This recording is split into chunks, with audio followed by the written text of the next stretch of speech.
যে আপুরা ভাইয়েরা ভাত খেতে পারছেন না, মুখের রুচি চলে গেছে, কোনো কিছু খেতে মন চায় না, সব কিছুর সমাধান চলে এসেছে। আসসালামু আলাইকুম এভরিওয়ান, ওয়েলকাম টু জান্নাত কুকিং চ্যানেল। আমার আজকের রেসিপি আমের চাশনি। এই রেসিপিটা যে একবার ট্রাই করবে সেই রেসিপির ফ্যান হয়ে যাবে। আশা করছি রেসিপিটা সকলের কাছে অনেক বেশি ভালো লাগবে। রেসিপিটা তৈরি করে নেওয়ার জন্য চুলে একটি প্যান বসিয়ে দিয়েছি 1/3 কাপ পেঁয়াজ কুচি, দিয়েছি 1/3 কাপ রান্না করা রেগুলার তেল। এখন আমি চুলার আঁচটা মিডিয়ামে রেখে পেঁয়াজগুলো ভেজে নেব। পেঁয়াজগুলো কিছুটা নরম হয়ে আসতে দিয়ে দিচ্ছি এলাচ, দারুচিনি, তেজপাতা। এটা অবশ্যই দিতে হবে, এটা স্কিপ করলে কিন্তু এই চাশনির রান্নাটাই একেবারে বৃথা হয়ে যাবে। এখন এলাচ, দারুচিনি, তেজপাতা তেলের মধ্যে পেঁয়াজের সাথে কিছুক্ষণ ভেজে নেব। যতক্ষণ পর্যন্ত লাল লাল না হয়ে যায় ততক্ষণ পর্যন্ত ভেজে নিতে হবে। এটাই হলো রেসিপির মূল বিষয়। এই জিনিসটা যদি স্কিপ করে যান তাহলে কিন্তু এই রান্নাটা একেবারেই নষ্ট হয়ে যাবে। সব কিছু ভেজে নিয়েছি আর দেখেন পেঁয়াজটাও লাল লাল হয়ে গিয়েছে আর খুব সুন্দর একটা স্মেল বের হবে। এখন দিয়ে দিচ্ছি 3টি আম। 3টি আম খোসা ছাড়িয়ে এভাবে লম্বাভাবে আমি আটি সহ কেটে নিয়েছি।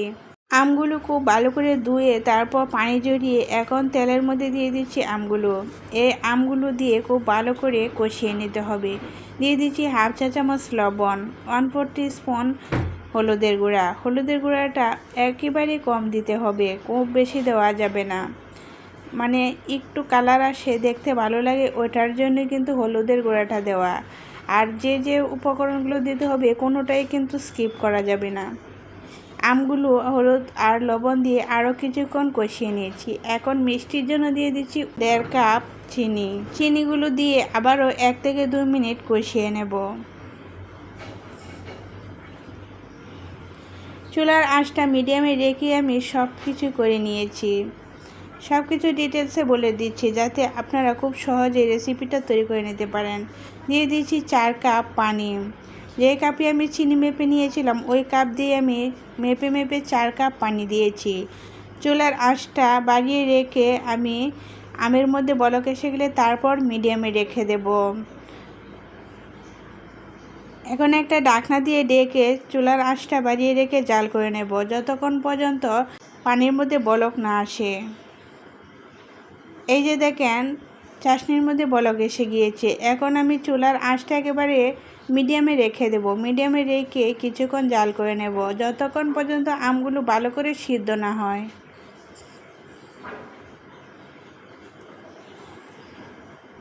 জাল করে নেওয়ার পর দেখেন আমগুলো খুব ভালো করে সিদ্ধ হয়ে গিয়েছে।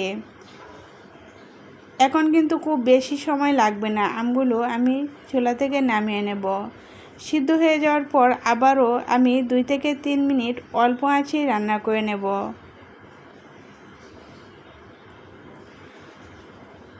এখন দেখেন আমের রেসিপিটা কত সুন্দর হয়েছে, মাখো মাখো হয়েছে।